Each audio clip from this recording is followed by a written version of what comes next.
the way I view my wife. This is the way we view our relationship, that we do everything together. We do it as a team. It's a lifetime project. It takes planning. It takes effort. You have to work at it. And there's no schools to train you. Isn't that funny? You can get a driver's license. You have to take classes. Do you do that in India? Do you have to take classes to get a driver's license? And you get tested? And if you fail the test, you have to do it again and you don't get your driver's license. Did you have to take classes and have a test to get married? Only in the church there's some classes. Marriage is so important. It's easier to get married sometimes than it is to get a driver's license. And yet, what's more important than being married and having a family together? The foundation of a family has to be strong. You can't just assume that your wife is always going to love you.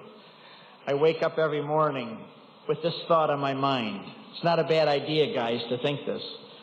I can't assume that my wife is going to love me today. What am I going to do to win her love again today? Would you wives like that if your husband thought that every morning when he woke up? What am I going to do to win my wife's love again today? How am I going to treat her? How am I going to respect her? What am I going to do for her to make her love me today? I think you'd all like that. But wouldn't you guys like it if your wife thought that as well? Sometimes that means, you know, when you guys are dating your girlfriends, you'd brush your teeth, you'd comb your hair, put a little cologne on. Then we get married and we forget to do that. We take our wives for granted. Did you ever see the movie Fiddler on the Roof? And Tavia, who was the old man, in one of the songs, I like this. He sings to his wife, "Do you love me? Do you love me?" And she said, "Of course, I wash your clothes, I cook your food, I clean your house, I raise your kids." He said, "I know you do those things, but do you love me?" We get to the point sometime in a relationship that we do our duties. We do what we're supposed to do. You cook, you clean, you take care of the kids, you go out and work, you bring home the money, you take care of a few things. And of course I love you, don't I? I go out to work for you every day. But the wife has the right to sing to you when you come home, "But do you still love me? I know you go to work for me. I know you do those things, but do you love me?" Love is something between a husband and a wife that has to be worked at. It's something that has to be practiced. You can't just assume it's going to be there 20 years from now.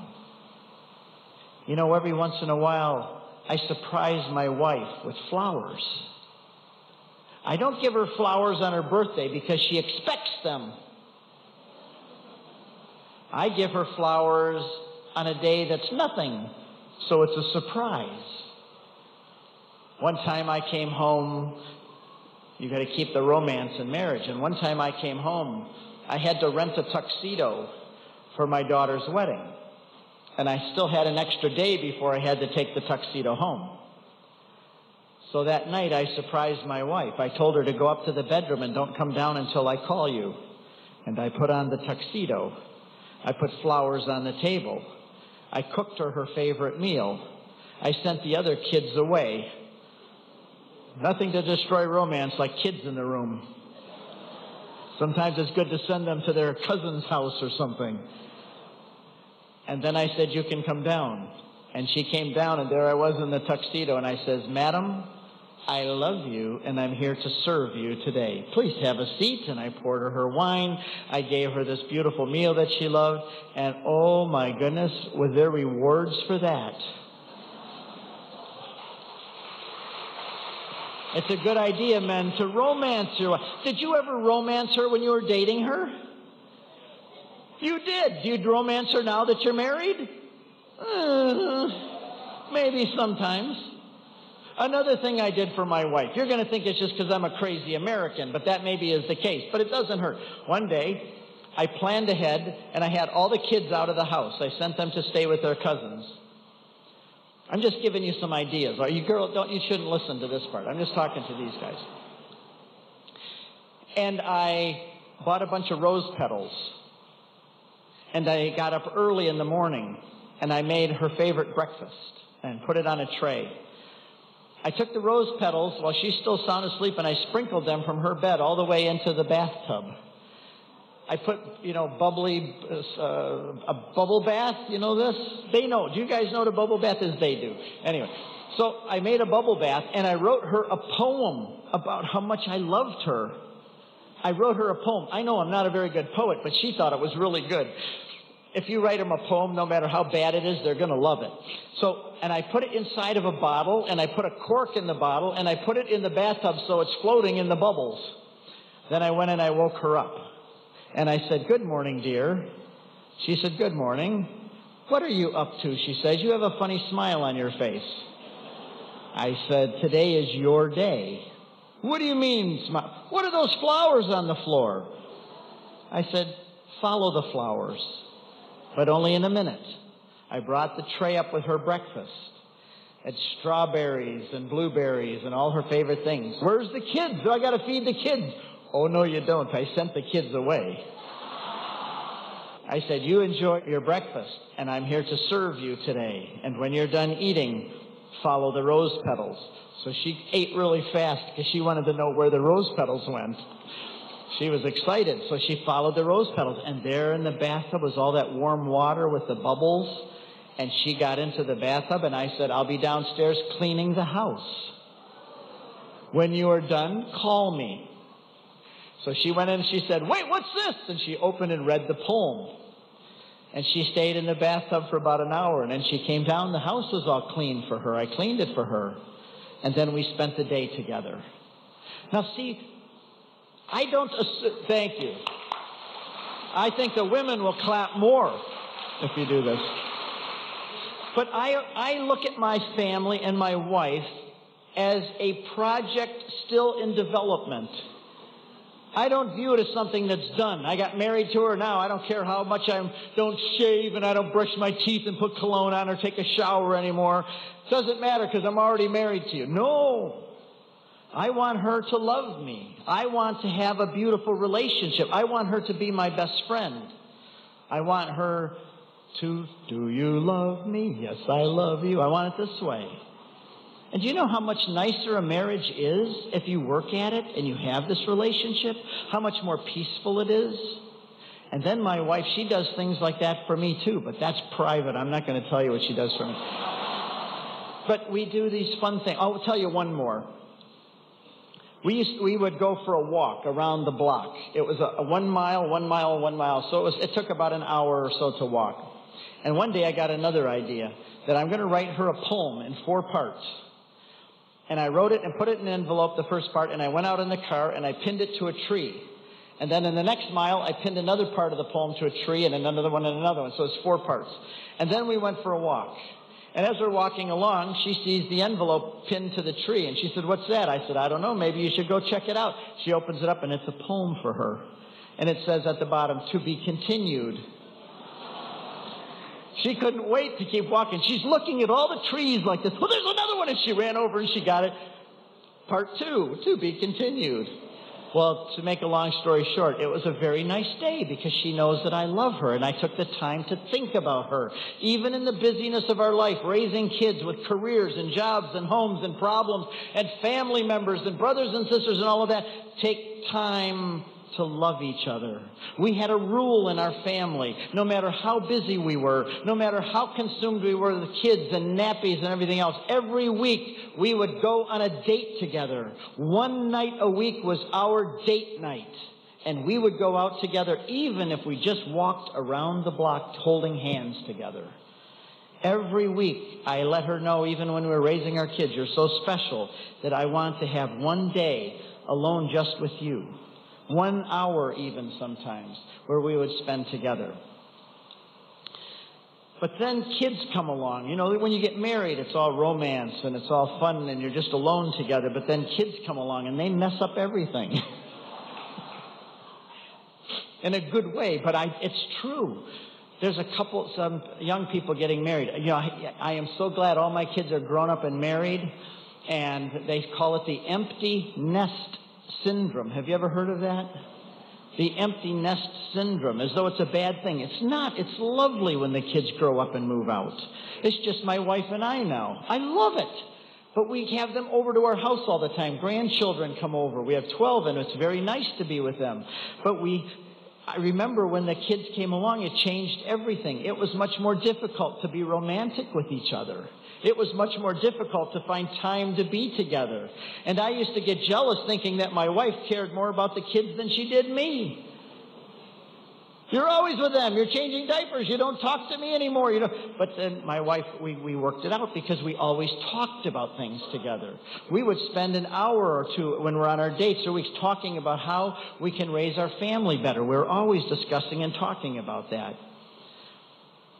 Statistics in the United States, and I don't know about the rest of the world about here, but the family is falling apart.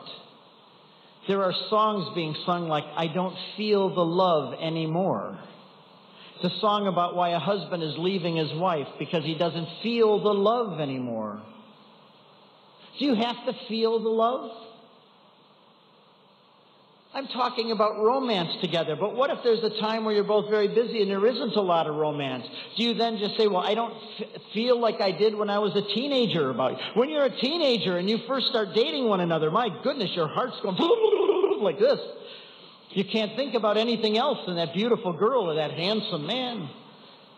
Then you get married and that feeling goes away. It comes back now and then. But a marriage and a relationship is not based on that feeling of a heart fluttering like this and feeling all emotional about. The love in a marriage is called agape love. It's the kind of love God has for us. It's a commitment. It's a covenant. It is unconditional. My wife knows tomorrow that if she gets in a car accident and loses both of her legs and she has to go around in a wheelchair, that I am committed to her 100% with the same kind of love that God has for her, non-conditional. I will push her around in a wheelchair the rest of my life. I won't say to her, oh, but you're not the woman I married. When I married you, you had 2 legs and you were young and beautiful. You're not anymore, and I don't feel the love for you anymore. I'm going to trade you in for a younger model.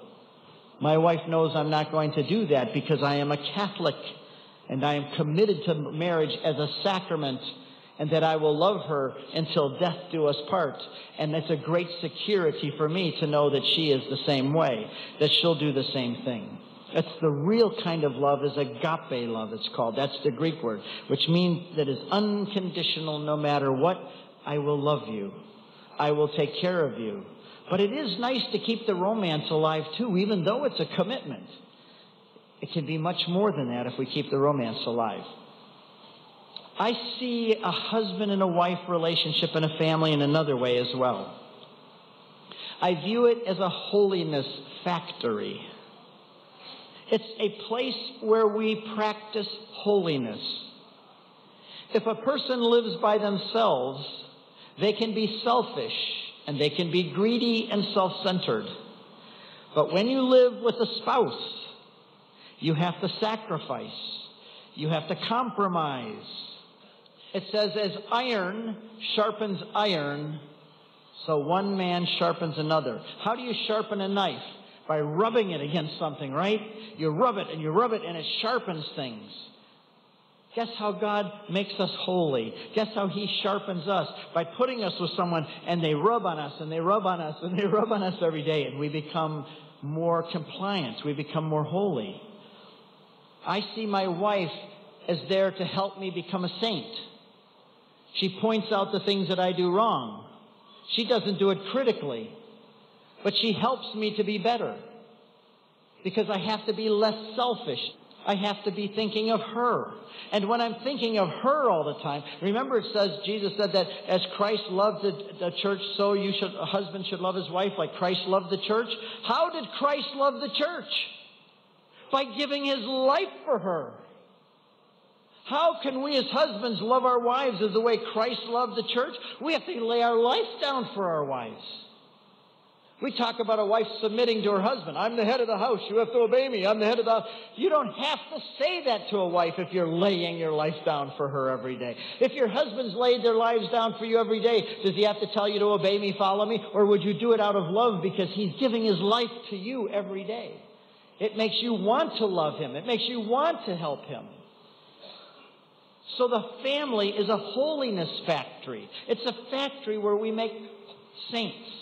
And then when children come along, it's even more so, because you don't have much time for yourself anymore. You don't have a lot of time to be selfish anymore. You're right in front of your favorite TV show, and the kid gets sick, and you have to go help the kid.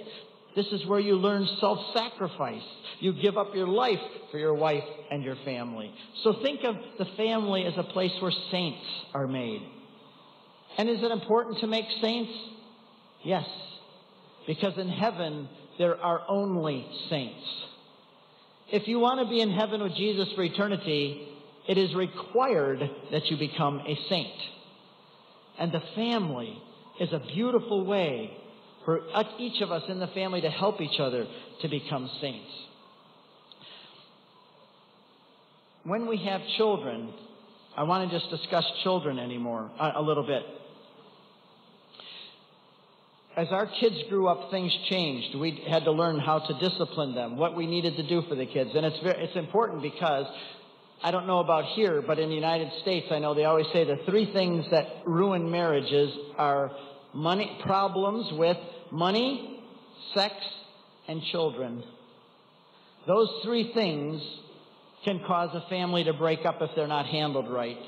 Money problems, not enough money, causing issues of debt, making there tension and arguing and fighting, sex issues between a husband and a wife, and having children and how to raise children. Those three things are the biggest problems in a marriage.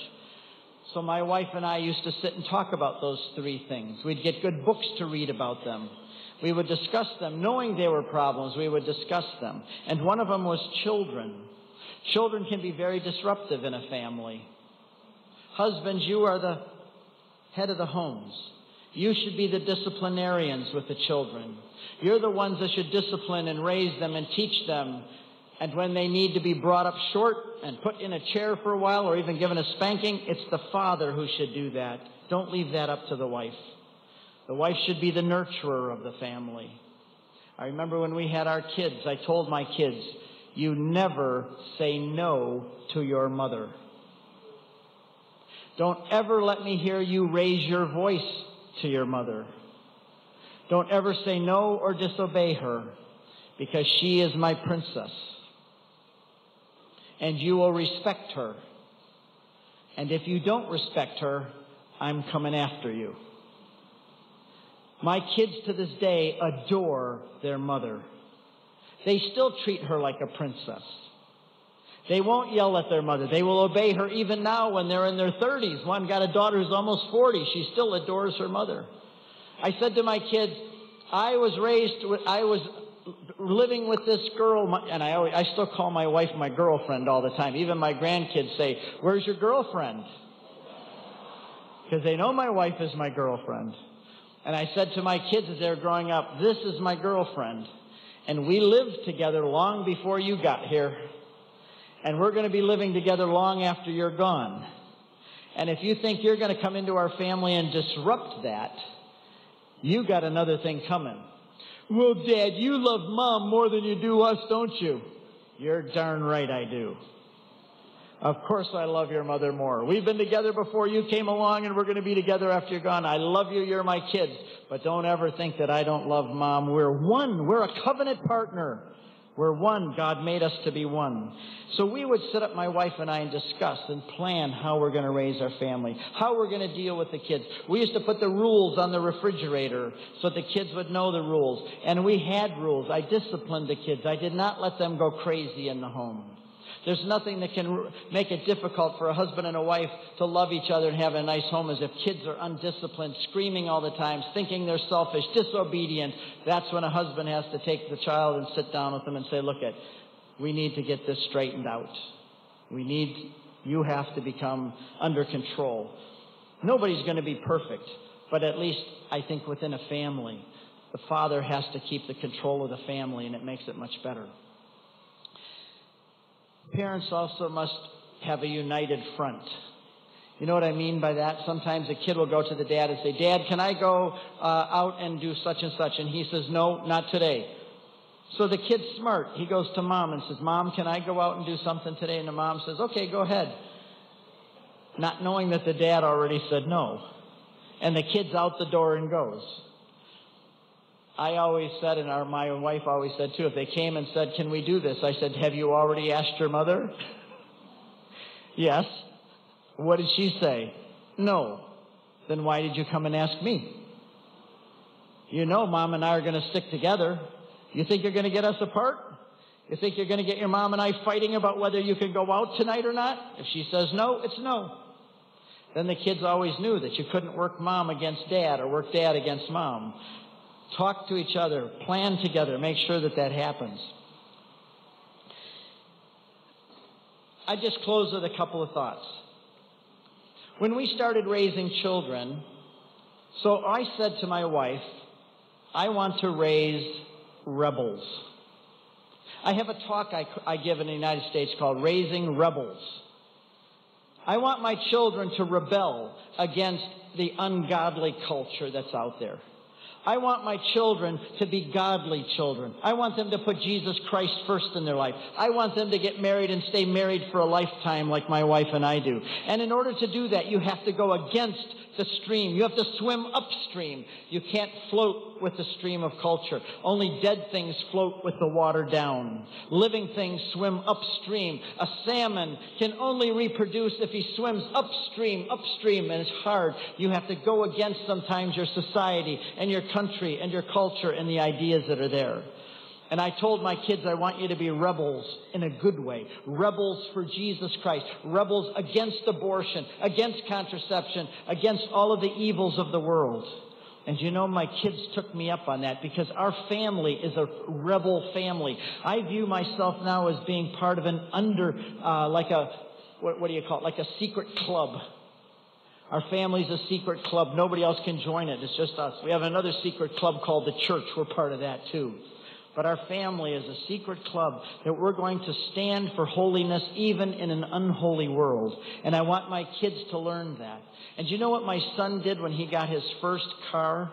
When he was 16, he'd been saving his money since he was 8 years old to buy his own car. And when he was 16, we took him down and he bought a car with the money he'd been saving all his life as a little boy. And he had 5 friends. And these 5 boys with my son made a pledge together. They made a pledge that they were going to stay virgins until married. And they did. In America, that's a big deal because if you don't go around having sex, there's something wrong with you. You're viewed as being something wrong with you if you don't go around having sex with people before marriage. But my son said, no, I'm going to be a rebel. I'm going to stand for Jesus Christ and for morality. And all of my kids asked me to give them a chastity ring. Do you know what a chastity ring is? You have that here? It's a ring that they put on their hand. I bought it for them. And we take them to the priest at church and they make a pledge before Mother and I and before the priest and God that they will remain virgins until they are married. And my son said, I'm going to be a rebel. And he got 5 friends in the parish, and they made a club. And they were all going to stick together. And they had something that when they were out walking around, they had what they called a babe alert. A babe is a beautiful girl, right? It was a babe alert. Whenever they were walking and they saw a girl come with not enough clothes on, where usually boys would look, they said, babe alert, and they'd all look the other way. They said, we're going to keep our eyes holy. We're going to only look at things that are holy. We're not going to look upon a girl to lust after her. So they're walking along, and babe alert, and they'd all look the other way. And my son went with his new car, and he bought big pieces of plywood, and he painted signs on them against abortion. And they came home and they said, Dad. Oh, and then when the people were yelling, because they rolled down the windows and said, save the babies. God loves you too. And he came home and said, Dad, we had so much fun. We were out there preaching the gospel about pro-life, and everybody hated us, and we just told them, God loves you too. Save the babies. He said, we had so much fun we couldn't believe it. Because they were rebels. Rebels for Jesus. I think every family should view themselves as rebels for Jesus.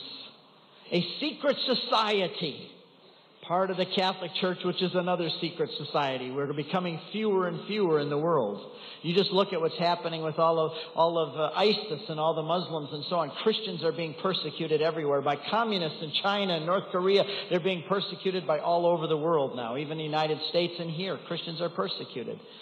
So the Catholic Church is becoming this big club.